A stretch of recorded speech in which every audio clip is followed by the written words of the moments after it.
This is a Two Front podcast. You got a crooked smile, well that don't bother me much. You double overworking, double time, you double tough. I'll just shine it up until the sun hit like a glare. I gotta dare, get the fuck up out the chair. Welcome back to The Happy Dentist. Today we are very excited to welcome Dr. David Wong. David, welcome to the show. Thanks for having me, guys. It's good to see old friends. And I consider you an old friend now too, Ingrid. So We are. thanks for After a having me. 3-hour dinner? That was a long dinner that literally it felt like 30 minutes. Oh, those are the David, best. David was super kind and he treated a bunch of us to dinner. He was like, "You're in our city, so it's on us." We were like, It's on me. Yep. That's That's how we amazing. do it in my town. So yeah, it was great. It really was one of those like we met each other for the first time, maybe exchanged like a few text messages before then. Right off the bat, big hugs for everybody and a 3-hour dinner. So it was a really nice night.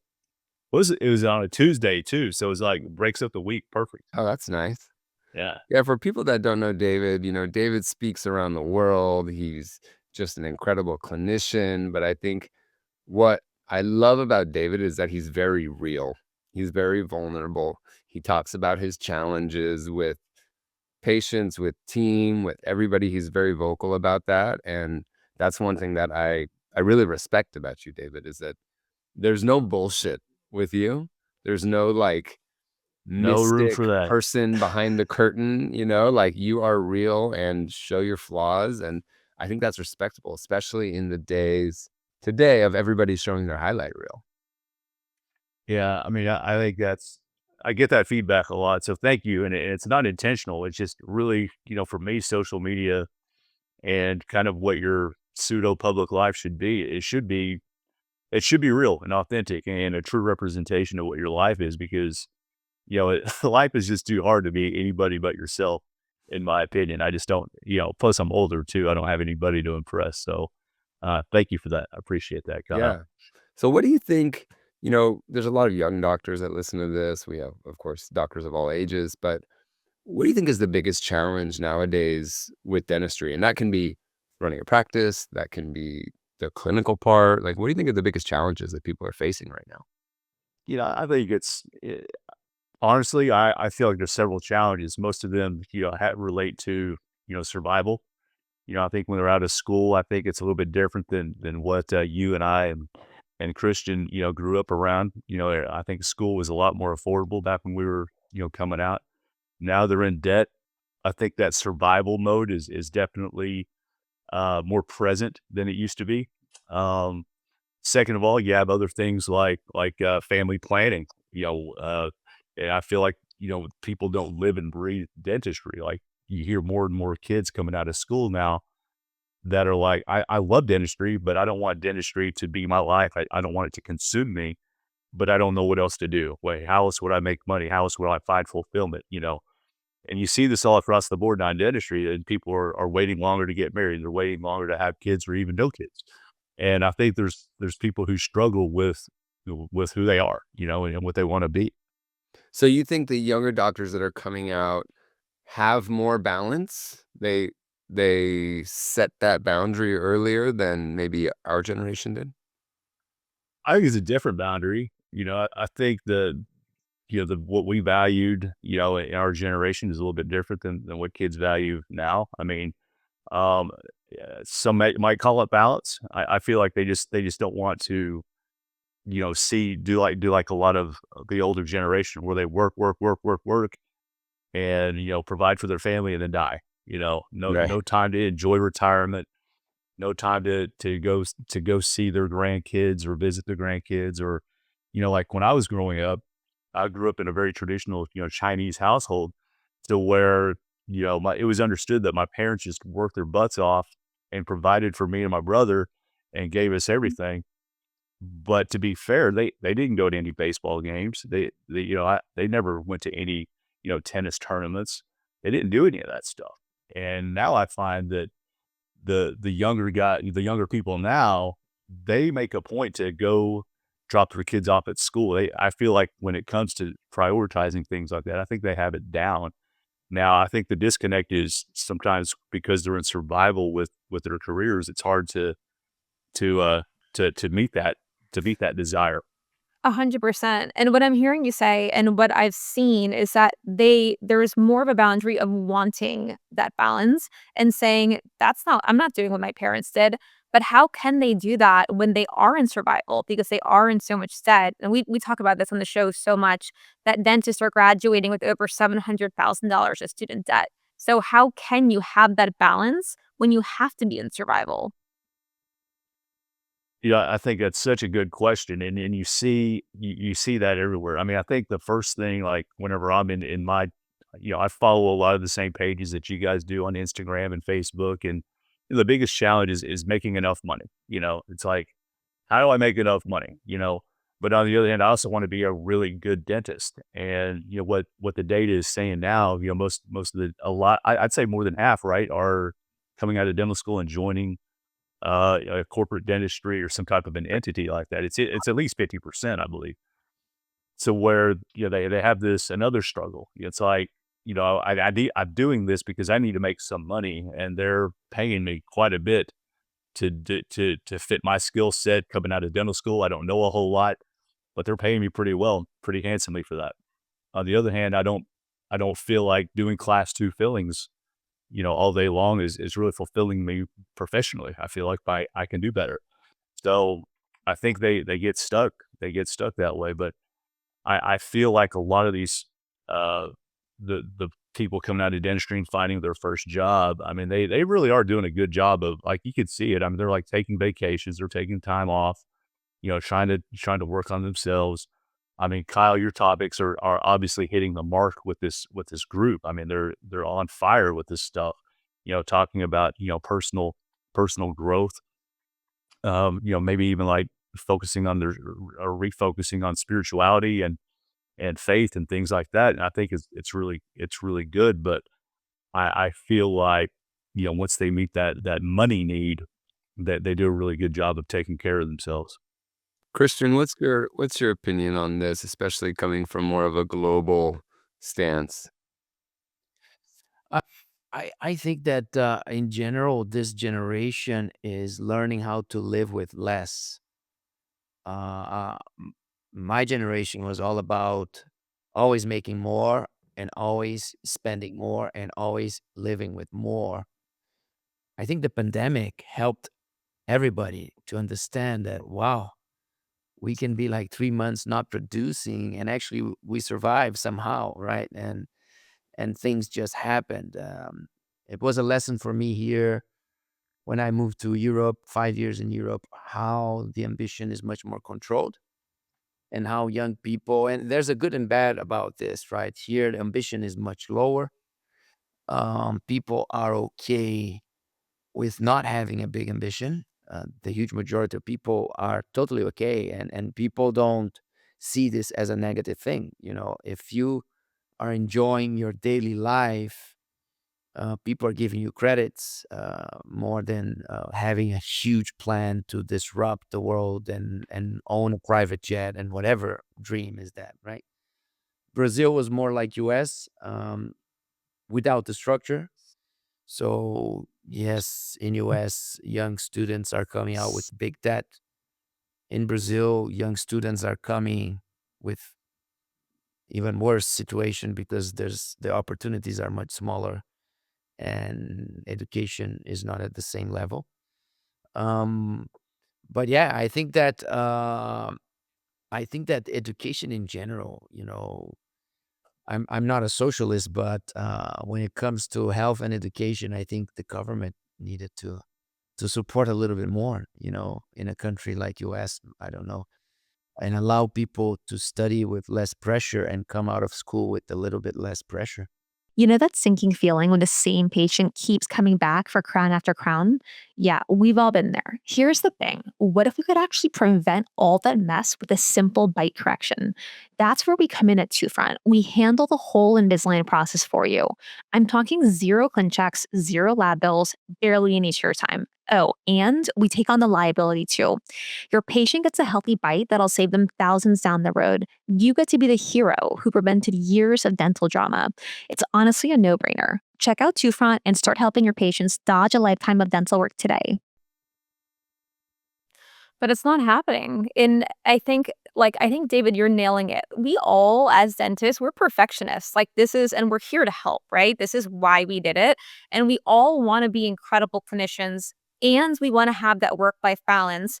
And we can't rely on student loans just being evaporated. Like people are doing it for college, but not for dentists. They're like, oh, yeah, dentists, they make enough. They can be in $700,000 of student debt. So I think, we have so many forward-thinking dentists here. I'd love to just have a quick conversation around if you guys were 25 years old and you just graduated and you had this amount of debt and you want to be the incredible clinician that we all want to be, what would you do to survive so that you can have it all? Yeah, just to kind of give a little background about me. I took on a mentor really early on. His name was Michael Schuster, and he practiced out of Scottsdale, Arizona. And to Christian's point, I was one of the guys that wanted to do more. I was hearing about back then it was the $1 million practice. Now we're talking $1 million practice isn't that much anymore, but believe me, 25, 30 years ago, $1 million practice was like a big thing. And I was like, I want the $1 million practice. I want the 8 ops. I want this sports car. I want to travel. I want like the Rolex. I want all this stuff, right? And I still remember like my very first purchase. I was in residency. My first big purchase was a Rolex, and I was like, why? Literally, like right after I did that, I started my own practice. And I was like, I can't even afford anything, but I've got this stupid watch on my wrist that does nothing, right? It's probably a good It's a investment when you sim think long term though, because that's probably Totally. like Yeah, it is now. 6x what you Yeah, bought it for. I bought it for like 1,800 bucks. Yeah, So, yeah, yes, it is, but and I still have it, yeah. because it's sentimental, but then I was like so anyway, I got this mentor, and I invested in practice management and practice development. I even did life planning with my wife, and the Wow, whole nice. theme of it was start small. Start small, don't get into any more debt, you know? And when I started my practice, I had 1 chair, 1 operatory, and after that, after I paid for that, then I paid everything from cash, and that's how I've done it all the way till I here I am right now. But for me, that was like the biggest lesson, look, what Christian said, just be satisfied, just do less is more, because and what that allowed me to do, set my ego aside and focus on patients, focus on my life, focus on my clinical skills, which I had none of, by the way. I came out of residency and all I knew how to do was like scaling and root planing and flap surgery and a graft here. I didn't know anything about implants hardly at all. Yeah. So everything that I do now, I learned, post gradually. But anyway, going small, 1 chair, just checking the ego at the door. And I still remember one of my biggest ego checks was, being in this new town that my wife brought me to. I had no friends. And one of the first things I did was I threw an open house, like, hey, I'm here. I'm the new periodontist in town. And I had 150 people in my 1,000 square foot office, 1 operatory.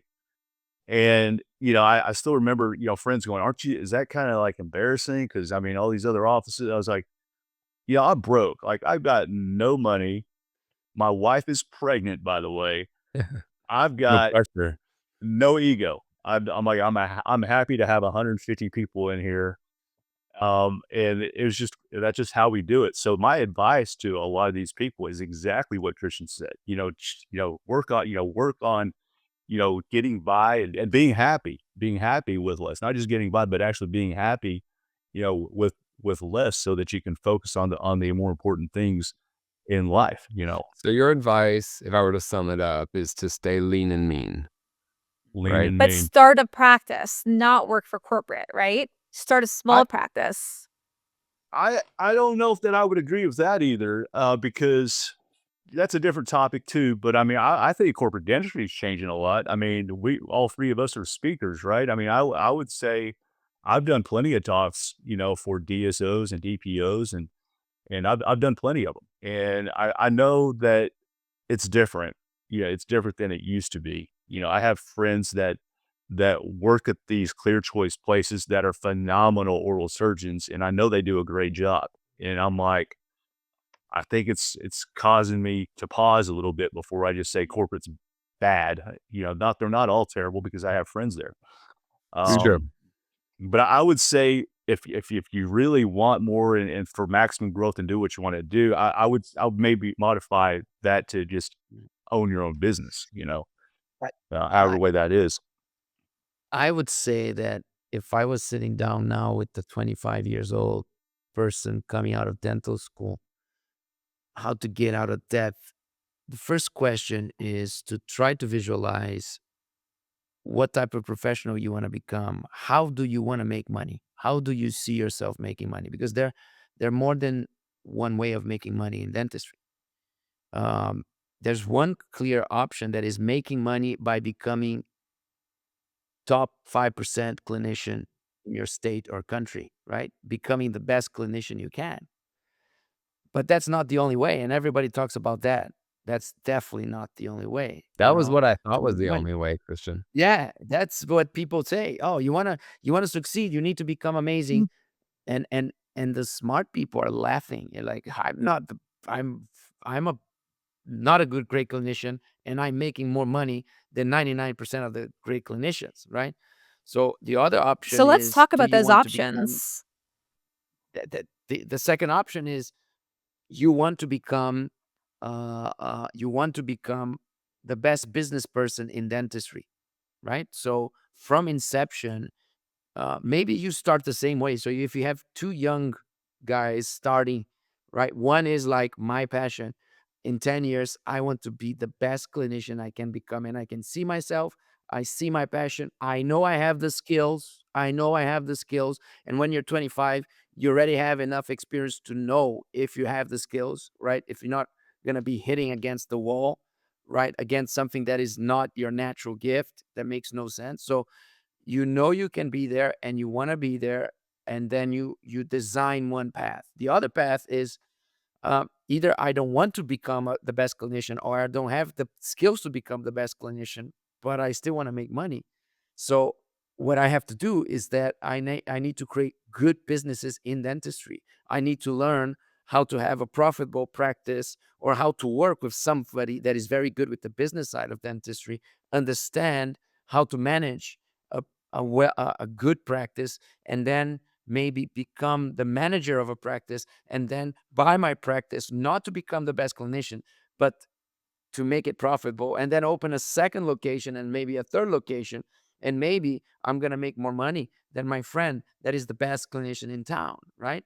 Or a third path. You say, I, I know I'm not going to become the best clinician, and I don't know if I want to become the entrepreneur business person, and all I want to do is to work for somebody, get a good salary, and diversify my income by investing in other things. So all I need to be and to become is a decent clinician, save as much money as I can at the beginning, and invest smartly, diversify smartly. So three completely different paths, right?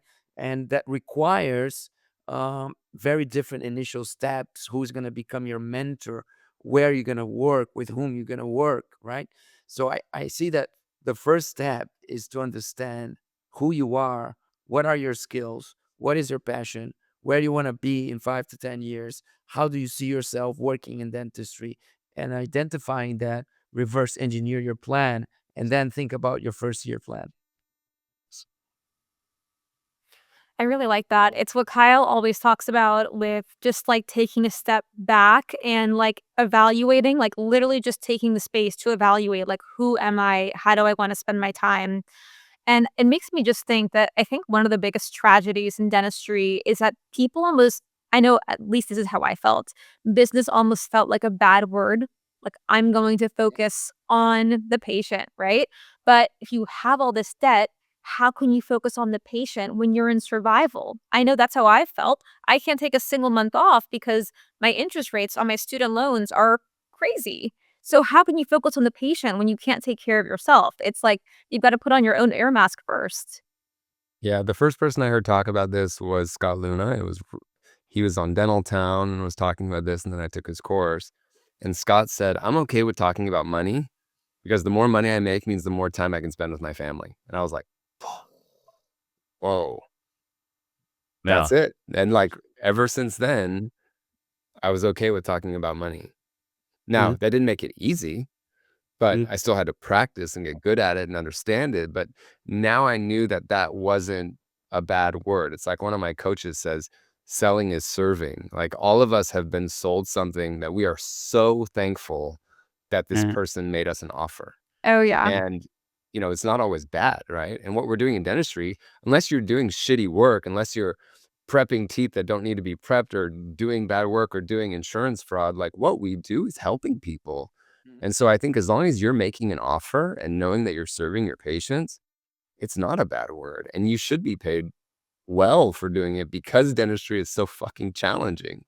Yeah. I mean, I like the 2 points that Christian made about, being a good enough, good is good enough. You don't need to be the best. I appreciate that a lot because I feel like a lot of people, chase being the best before they decide to pull the trigger and do something. Like, I'm not ready for that, and they're never ready because they're waiting to be Yeah, perfect, it's and I like don't think having that ever children. You're exists. never really ready. You're never really ready, and I think the second thing that Christian said about reverse engineering, I think is really important because that's one of the 7 habits, right, of highly effective people is Begin beginning with with the the end with end in in mind. mind.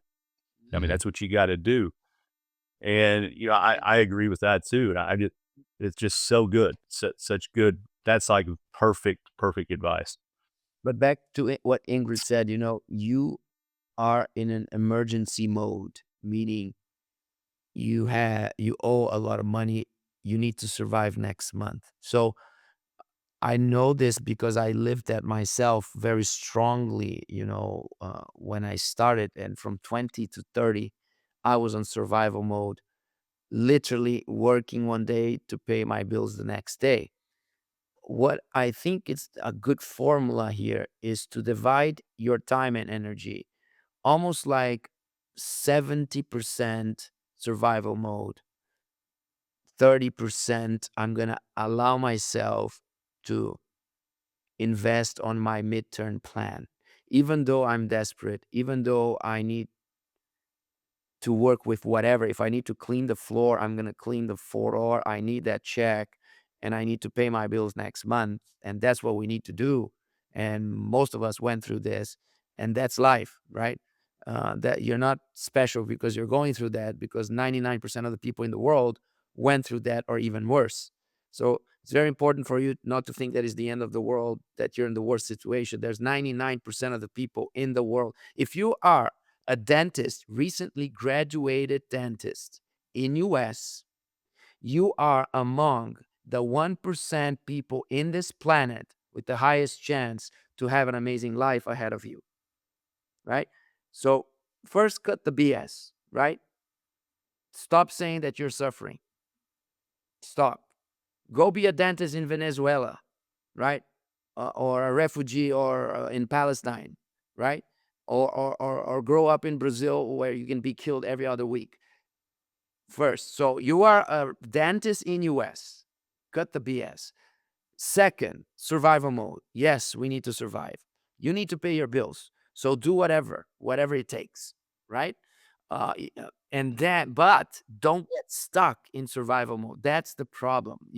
Because survival mode can also That's become comfortable enough. Comfortable enough. well, Christian, So this is keep this is that what I talk about. 20% down. Go ahead. Yeah, this is what I like to talk about a lot is I'm very big on like the anti-hustle culture right now or grinding, right? And I think people misunderstand me because they say, well, when I get out of school, I have to grind. And I'm like, yes, you have to grind, but you have to have an end point on that grinding. Because what happens is exactly what you said, Christian, is I'm grinding for 3 years. Then I find a practice. Then I buy a practice. Then I'm grinding. And then I have an associate and then I'm working more. And then I'm grinding. And then I buy another office and I'm grinding. And then you think you have to grind. You've been grinding for 20 years already. And so know that you have to grind, but know that that is not sustainable long term. You have to have an endpoint on that. And then you have to change. So like at the beginning, you can grow really fast. And then you have to change the slope of the curve to be sustainable success. And that's how you do this profession for 20, 30 years. Because you can't run your car at red line forever and expect not to blow up the engine. But if you go sustainable success after that grinding, you can do that for decades. Basically, what I said and what Kyle confirmed here is that you need to, I'm using 2/3, 1/3 type of rule, right? So 2/3 of the time, you just need to go full power in whatever you're doing now. But you always need to keep 1/3 of the time to think how I'm gonna stop doing what I'm doing, how I'm gonna do something better, how I'm gonna change for better, how I'm gonna plan my next phase. What do I want to do next? And if you don't have that 1/3 of time in your brain, the next will never happen.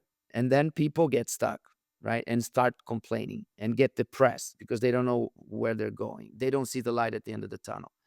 So I always try, even in the worst moments of my life, I always tried not to be completely immersed in the middle of the shit that I was living at that moment, and always keep a little bit of time pretending I was doing great so my brain could function and be creative and be positive. So you really pretend I'm fine, I'm doing great, even though you're not, and you allow your brain to open up for new ideas of how I'm gonna move to the next step.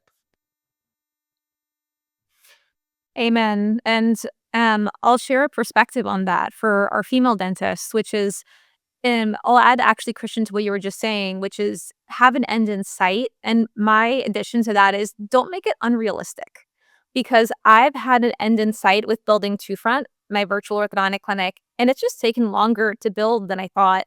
And this whole time, I've always thought to myself, "Oh, I can keep going. I'm like an energizer bunny. I love what I'm doing. I'm going to pay myself very little, and I'm on a mission, right?" But that comes at a personal sacrifice. And I recently made a decision where I was like, or I actually thought to myself, what do I need to do to feel good? And I just started making a list. I was like, weekly blowouts, like nails twice a month, like gym, like hot, fancy gym. And I just started making all these things. And I was like, how much more do I need to pay myself? Facial once a month, right? All these things. And I made a list that I was like, how much more do I need to pay myself to have all these things? And I just did it. And was it the best business decision? I actually think it was, because I'm happier. I feel less in survival mode. And I realize self-care is important. We can't neglect ourselves. You We got show to up take as a care of better ourselves. leader, you look better, so sales go higher. People see you being healthier, then your team starts doing that, then they become more efficient. And all of a sudden, the business grows. I mean, the same thing happens with people taking time off. I've had plenty of people that have taken my courses that took no time off. I forced them to take time off, or maybe their doctor takes time off. So now they're going from 5 days to 4 days and they're making the same amount of money. And they're like, whoa, that's weird. And then all of a sudden the practice grows. So they went from 5 days to 4 days. Now they're making more money on 4 days than 5. Then they take another day off. Now they're doing 3 instead of 5, and they're making more than they did at 5. And everyone's like, how is this possible? It's because Right. when they're there, they're more efficient, they feel better, they're happier, so case acceptance goes up, their leadership skills are better, they're more rested because they were with their kids, or they slept better. I mean, all of that has to do with how we run our businesses. And most people think if you just have the best product, that's the answer. Mm-mm. No, it's so good, man. You mentioned the people that went to your course. They invested to go to your course. That was the step. I said, I'm gonna open some space. I'm not Yes. good, I'm not feeling good, but that's what I'm saying. When you're not feeling good, uh, open space to think and plan what is next, and the solutions Mhm. may come. Yeah. David, what were you going to say? Well, I was going to say, going back to like clinical practice, I'm mentoring my associate right now. He's in survival mode, right? He just graduated and they just had their second baby. But Mhm. he's in survival mode. When we look at our case acceptance, we just ran this data for his first 6 months. And my case acceptance is twice what his is. He's Wow. like, well, why would that be? We say the same thing. We say the Mhm. same thing. We're periodontists. There's only so many different ways you can treatment plan. But his has happened. I was like, because you're in survival mode, patients sense that. They know desperation. They know when you need it. Just like if we've all had salespeople that were trying to sell us because they're about to lose their jobs, we can sense that, and we push back. And that's what happens is that people, customers, clients, patients, they can all sense when somebody's desperate and in survival mode, and they understand it, but they also don't want to do business with you sometimes. So that's something that I think you hit the nail on the head. Saw someone, I can't remember who it was, talk about that, and they called that the with or without you attitude and how that draws people in. It's like, this is what you need. You can do it here, you can do it somewhere else, you can not do it. It's up to you. I've got plenty of patients waiting that we can do this with. What I was going to ask you, David, is do you think there's a way for your associate to get the case acceptance that you have while also still living that survival mode? I think there is. I mean, what I tell them is it's all, we talk about, when you listen to other podcasts and stuff. One of the guys that I like to listen to is Simon Sinek, right? He talks about the infinite game, right? And right now, what ends up happening with some of the younger people, they feel like I've got this comprehensive treatment plan. This patient needs to do every single bit of it by the end of this month, right? It's because rent's due, everything's due. But yeah, I think by playing the infinite game or infinity game, that you're playing the long game to where you're like, look, I'm your doctor, you're my patient.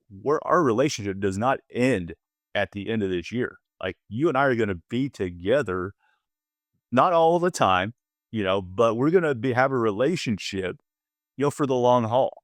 And I feel like when you had that type of an attitude, that then they're like, okay, you're after you're looking out for me too, not just for you, right? So it's So, and relationship first. I feel like it's relationship first, because I can tell you right now, the first 6 months of this associateship, having enough patience is not the problem. Has not been the problem. Having enough business to do has not been the problem. Getting people to move forward is the Mhm. problem, right? Is having them say yes to that opportunity that they're presented. That's been the big issue. But Case to answer your acceptance question, you got to is have that some case is acceptance. something that not a lot of people look at, and Christian was the one that I first saw talk about this, where you talk about 85% of your financial success is not based on your clinical ability. It's based on your ability to communicate, to negotiate, to be likable. And Christian was the first one that I saw talk about this, and it's so true. I mean, we all know dentists that graduated at the top of their class. I would never want to be their patient because they're like, "Oh, hi, Mr. Stanley. So today we're gonna do," no one wants to be treated by that person. It's like Mm-mm. we like to work with people that we like. Yep. We put our treatment coordinators through sales training, and we call it hot girl energy. Yours is with or without, ours is hot girl energy, and 40% of our treatment coordinators are men. But it's what it is, it's people say, "Oh, I need time. Can we touch base in a week?" And they're like, "Oh, I'm actually really busy. I'll give you 2 weeks. How's, December blah, blah, blah?" And it's Mhm, like, "I don't need you. It's mhm. I'm here to serve you when you're ready."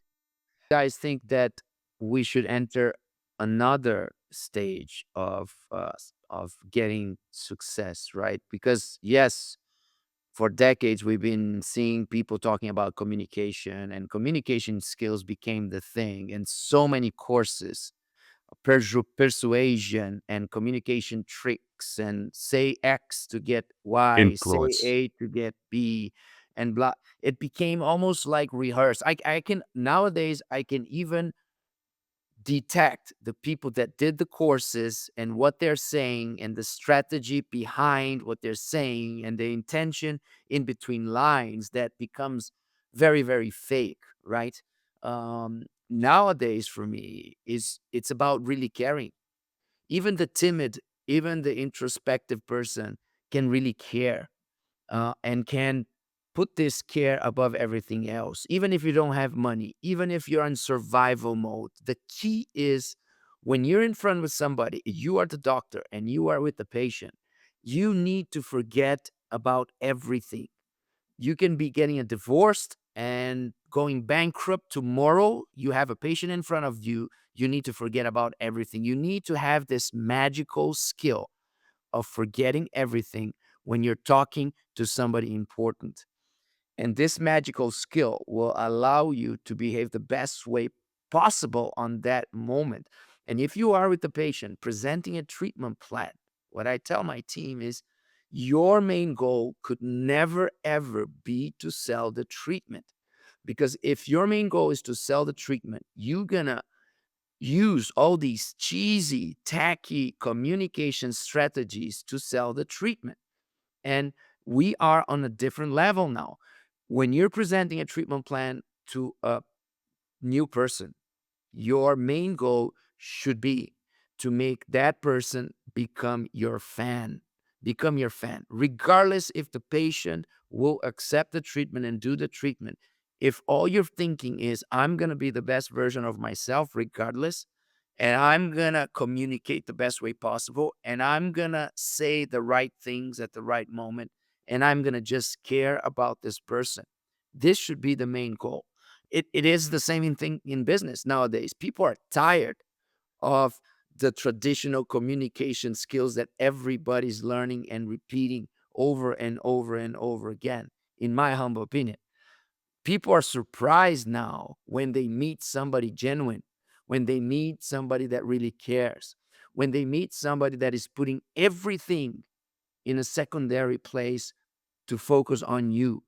I'm here for you. I couldn't agree more, Christian. I mean, I think I'm kind of in the same mode, reaching semi-retirement, same as trying to get to where I do less clinical dentistry. And I think, caring is I think that's a great way to look at it. And that's also something that I try to impart, on the doctors that I mentor is that we always say things like, patients don't care what you know until they know how much you care, right? And that's a phrase that was taught to me, many years ago, and I believe in that.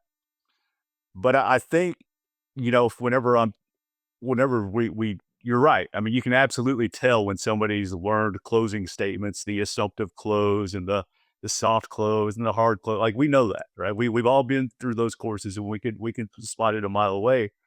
And I joke whenever I'm training my staff. You don't want to be like the used car salesman and like, hey, what can I do to get you into this new full arch today? You don't want to be like that, right? And what do I need to do here? Um, but caring is a good way to think about that, and that's where I use my.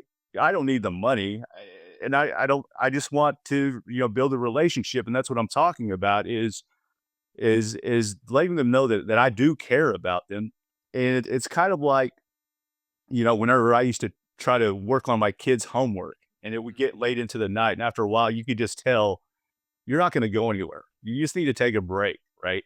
Patients are the same way. I mean, you can talk about their teeth, but after a while, you can just go, look, they're not ready yet. They're not in a good space and a headspace, whether in their family or their money or whatever, their career. Something's going on to where we just got to like set aside the x-rays and the models and we just need to talk. And whenever you're ready, I'll meet you where you're at. And I feel like that's a skill that comes with experience as well. And also not being in survival, you can do that. Yeah, it comes But with I not agree. needing the money too, like when you're talking to them, I'm sure you're relaxed.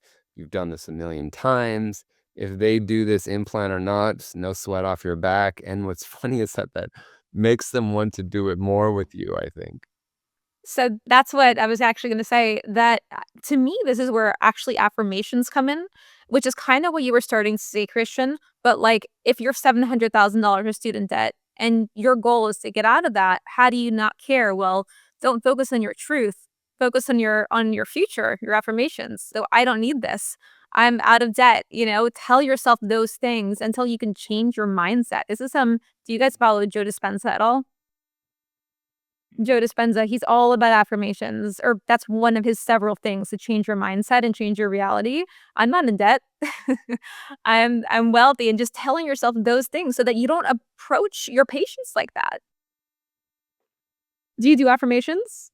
Yeah, I'm big into affirmations, and I'm big. I'm not like I grew up Catholic. I'm a prayerful person too. So I've got my spiritual side that I engage as well. But I would say, you know, to Christian's earlier point about perspective, right? If you're a dentist in America, you are absolutely right. You're in the top 1% of the world. I mean, if you read these books about world poverty, you'll be shocked at how many people right now live with no clean water. You know, and so right now there are people who, if they had a washer and a dryer, they would be like over the moon. You would be shocked. So I think number one is having perspective. Number two, having gratitude. But number three, knowing that there have been millions of dentists before you that, like we've all talked about, you're not unique, have faced the exact same challenges, and they're fine. When I started my practice, a lot of my mentors were like, when's the last time, now granted, this is early 2000, when is the last time you heard of a dentist going broke and bankrupt and losing their house and everything? And I was like, I can't think of one. So that there is a light at the end of the tunnel. The systems do work whenever you believe in them. So you have perspective. I think have a servant's attitude, have a feeling of gratitude, and believe in the system and the work. And I think I don't think, I know you'll do fine. I love that so much. Something my mom always says. My mom's half Salvadorian, half Palestinian, and my mom has 5 kids. I'm 5 girls, and then I'm the oldest of 5. And something she always says is, I'm not worried because kids in America don't go hungry. Look Right. at that. That They is don't. wow. Look at this sentence. Amazing. We can finish the episode with that one. Mic drop. That's my Boom. mama. They don't. Not only do they not go hungry, they can afford to have a dog and everything. They can afford to feed their dog too. I mean, I mean, uh, I think something that's really interesting here is that I think the 4 people here, what we benefit from is that perspective. Like with my background, Kyle and Christian, both of you guys having experienced Brazil and everything it has to offer and all the poverty. David, obviously your background with your grandparents from China, we all know, how bad it can actually be. And I think something that's really funny in the US is ego. So I'm curious, David, when I met you, I knew within 1 minute your superpower is your lack of ego despite all of your success. Is that something you were born with, or is that something you cultivated? it's cultivated, absolutely, because my parents grew up in the 1960s. You go from my grandparents and my great grandparents were actually pretty wealthy in China. And then what happens in the 60s? Well, you have communists, right? They come in and they take everything. You go from, owning shopping centers and all this wealth, which was my family, to nothing, like zero. Wow. And so my dad, he came to New York City and waited tables, had a few $100s in his pocket, and then ended up settling in Oklahoma to go to college. And, was a chemist, made no money because then he had me, and then he had my little brother, and he was like, "What else do I know how to do?" Well, I know how to cook food, So they started a restaurant business. But even during all this, even as they were gathering wealth, I had never. I believe we were middle class. You never knew that in a Chinese family because nobody talks about money. They don't tell you how much money mom and dad made. I didn't even know how old my parents were probably until I was like in high school. But anyway, the whole point of this is they would always tell us, like, we are not poor, we're not rich, but we're not poor, but we're always going to live like this because you never know when you'll have nothing. And so even though we're in America, that communist China mentality is still there. It's still with me, and I was born in Oklahoma, but it's still there that at any moment this could all go away. So for me, I do have nice things, but I always save a ton of money. I always have because I always live like it could go away. It could go away at any minute. That happened to my parents with COVID, or not COVID, Katrina. Hurricane Katrina happened in 2006, and my dad's practice just got wiped. And he had 5 girls in lower school, middle school, high school, 3 cars, a house, and there was no insurance. I don't know if you guys remember this, but, like, nothing got covered. I think we had, like, $50,000 of coverage. And they were like, "Well, we have to move to a new state, get licensed, put everyone in the schools, figure out what to do." And so it's real. Like, it's everything can just disappear like that. I have a similar story in Brazil, very, very interesting, in the early 90s, and that was the government, huh? In the early 90s, what the Brazilian government did was that in one shot, in an evening announcement, they took away everybody's saving. They took everything. What? So you had the wealthiest people or poor people, everything locked. The idea was that they're going to hold everything. And after 2 years, 3 years, I don't know, they were going to pay back little by little. So you had people going suicidal, like suicides all over. I remember like people not having money to buy food the next day because everything was on the savings. Some people had more money on the regular account, were a little bit better. Some people had more on the savings, gone, right? It was crazy. Instantly, everybody living in Brazil was in a very similar situation where they could only plan 1 month ahead at a time, right? Of course, the people that have Wow. businesses, they started to make money again, right? And that's okay. But imagine that one evening, you wake up the next day and everybody, nothing, nothing extra. That's just the 90s, 94, This is 95, I don't yeah. remember, 92, 93. Did they get their money back? The government gave back after 5 years, 10 years without interest. 10 years. Basically, it was like crazy. It didn't really give back all the thing, That is everything, no. wild. Wow. So just to kind of wrap some of our key points. So we're talking about first and foremost mindset and perspective and how important that is and not Mhm. feeling bad for ourselves. Like, yes, the situation isn't great. It's really not great. Especially orthodontists, most in-depth professional, in the United States, and people don't even know why even orthodontists anymore. But for everyone, NYU, largest dental school in the country, you're graduating with $700,000 of student debt. But it could be way worse. The best thing that's ever happened to you is being born in the United States.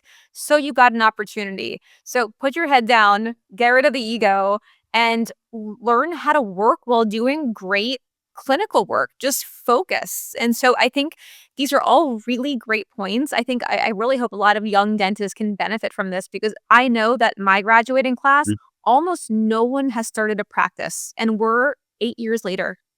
400 dentists graduating. And I think people are just terrified of the situation, the loans, everything. And I know there's a Sometimes it's lot of possible to have a better life as an associate, though. Like, for all of true. us that worked as an associate, it's nice to walk out and not have to think about payroll, not have to think about ordering cotton rolls, not have to think about any of that. True. I always tell people, if you can find the right associateship and that's the life that you Mhm. like. I just had a meeting with a dentist that lives close to me, and he's thinking about buying a practice, but he actually has an incredible associateship. He makes good money. He has all the autonomy that he wants. I was like, "Are you sure you want to buy a practice?" Right. Because when you leave, you just go home, and you don't have to think about anything. Like that's what every practice owner wants. There's a difference. It's like you Mhm. want the autonomy or you want the money, right? I mean, that's kind of the difference. But But if you have the that's autonomy why I and a mentioned little bit of the money. that you need to Yeah. look at yourself in 5 years and ask yourself where you want to be. What is going to make you happy? Being an associate can be amazing. My strongly suggestion is to diversify your income, save and diversify and invest, right? Uh, what you want to do depends on who you are. And that's the discussion you need to have when you're 25, 30 with more mature people. more experienced people, you need to make the right question, right? Help me see where I want to be in dentistry, because dentistry is not one thing. Dentistry can be many, many different things. And it nothing, there's no right or wrong. It all depends on who you are and what makes you happy. 100%. And some of my female dentist colleagues, it's like something that is so unspoken about until it's too late. You know, like you have kids and then you are owning a practice. And I know I've talked with so many women who started a practice and then shut it down because they're like, I can't do this. Like, I want to be a mom. And we think that's the path. Mhm. I think Nothing family wrong. planning, I like that you said that at the beginning, David. It's something that a lot of people don't really talk about. When I first came out and started talking about the challenges that some of our female colleagues go through that we men don't have to think about, uh, it got so much response because they were like, we feel like we can't say it. Like the female dentists feel like they can't talk about it because it's complaining. So it's funny how it needed to be said by a man, and then they could kind of say, "Oh yeah, me too."